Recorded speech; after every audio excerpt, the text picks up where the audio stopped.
friends, in this video we are going to talk about the ABCDEF of success in the real world. Now these are my observations based on understanding the career trajectory of so many individuals whom I have been fortunate enough to interact in my last 10 plus years in the corporate world and reading about the lives of various entrepreneurs. So success in the real world is very different from success in the academic environment where you need to prepare for an exam, you get academic grades because the professor evaluates the papers and then you are named as the topper. So ABCDEF of success in the real world. A stands for application. Application of knowledge is very different from ratification of knowledge. Application of knowledge means how can I apply my given knowledge in a situation where there are no clear-cut answers and it's not enough to mug up. For example, in a typical situation of taxation, whether service tax in the previous regime and GST in the current regime is to be paid on the export of services in the form of a call center, there are no clear-cut answers. There are notifications and there are clarifications and there are circulars. What exactly should your client do? There is no clear-cut answer. So life to an extent is an open book exam, and the test is where the theory that you've learned, has it been able to earn top dollars?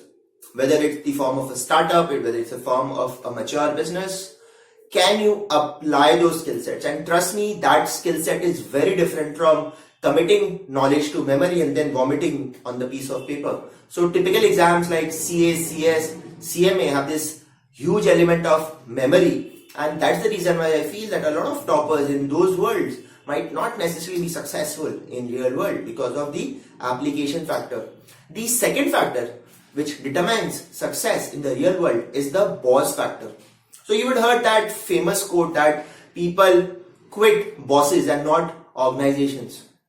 That means what? That having a boss whose wavelength matches with yours is crucial to your happy existence in a particular organization.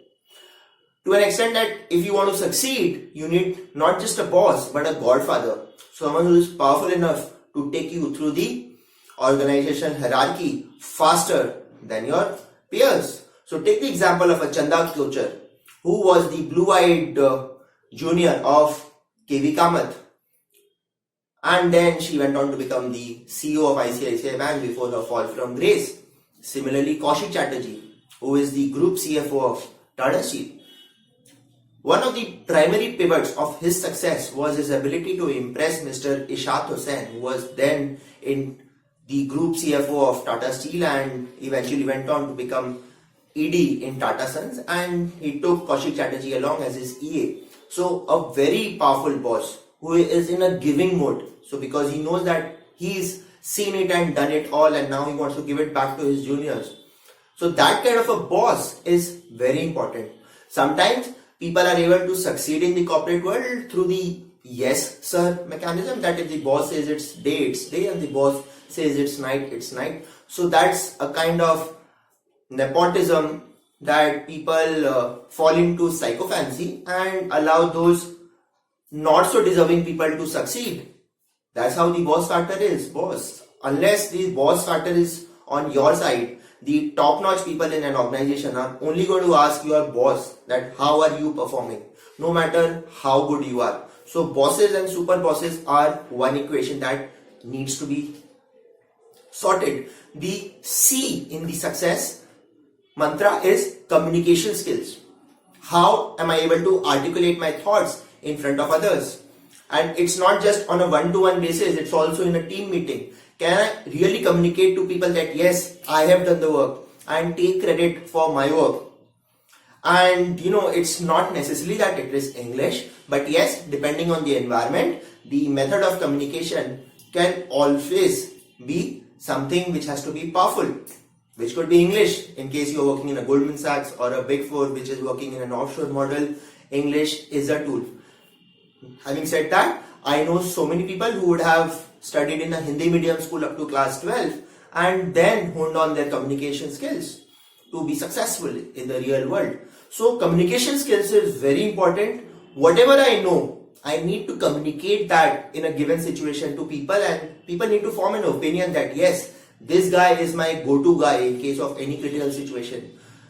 A lot of back-end knowledge is required for that, but then a lot of front-end communication is also required. Unless I am able to communicate clearly, confidently, and make myself visible in an organization that yes, he is there, he is doing it, I'm not that silent worker, I'm not going to succeed.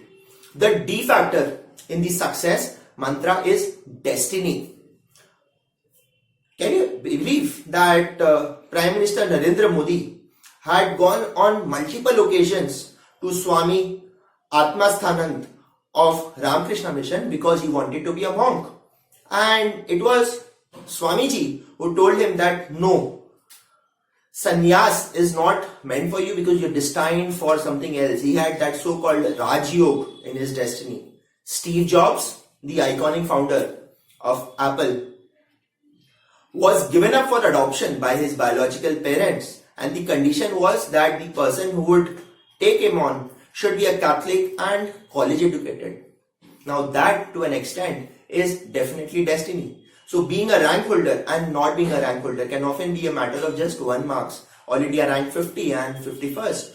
Sometimes coming in school as first and then second in class can be just that 1 marks, and people just remember you on the basis of that rank. So destiny really matters a lot. So in cricket, it's about winning the toss, electing to bat first. Sometimes that's what success is. In organizations, suddenly there are vacancies. You are supposed to be the most eligible person for that, and you grow very fast. The company in which you are operating suddenly starts throwing a lot of profits, and accordingly you also grow. The company in which you are working suddenly falls in a loop of industry cyclicality. For example, the telecom sector, after the Jio, everything has gone for a crash. So that to an extent is destiny, where you are very comfortable in a particular job, but then the Jio factor arrived and everything became turbulent. Destiny is something which is really required. Then E is being an extrovert. I have seen and analyzed that majority of people who've been successful in real world, in the corporate world, in the startup world, are people who are extroverts, not introverts who will keep it to themselves. People who are introverts can be very good authors, can be very good research scientists. But then in the real world, where you need to earn top dollars through application of business principles, you need to connect with people, have that opinion that yes, I am the person to whom you can come in case of any problems. So that social skills that you have in order to connect with people, to network with people, your phone book directory, trust me, your network is actually your net worth. So be an extrovert, friends. That's very, very important in the real world. So that's E of the success mantra. And then F, fitness. You really cannot be successful in the real world unless you are physically, mentally and spiritually fit. 43% of corporate India today has experienced depression in some form or the other, as per a latest study. So people who want to be successful in the long run will have to be mentally fit. You've seen a lot of CEOs and CFOs dying in the early 40s out of heart attack. So that brings into focus the importance of physical fitness. You need to travel a lot these days. In any high pressure job, you need to stay on in the organization till late hours. That cannot be possible unless you are physically, mentally fit. And then you'll also have to be spiritually fit so that you understand that yes, this is how the world works and you don't really take it too much emotions onto you. So spiritually also you need to be very, very clear that yes, this is just a mirage in terms of what is happening in the world around, but ultimately it's me and my eventual spiritual path. That sense of detachment actually helps. So friends, A for application, not ratification. B for boss, super boss, the godfather factor. C for communication skills, English, Hindi, but yes, make my presence felt. D for destiny, luck. E for being an extrovert, my social connections, my network is my net worth. And then F for fitness, mental, physical and spiritual. These defines success in the real world as per me? What are your thoughts? Please put it in the comment section below and I shall be glad to answer. And if you think that this video is going to impact someone, please share it with that friend, relative or enemy of yours. If you haven't subscribed to this channel so far, please do that, because I prepare less number of videos but very authentic, data driven experiences which I share. And if you not press the bell button, please remember that's an imperative, otherwise you'll not get notified when I upload a new video. Thank you, all the best, bye bye.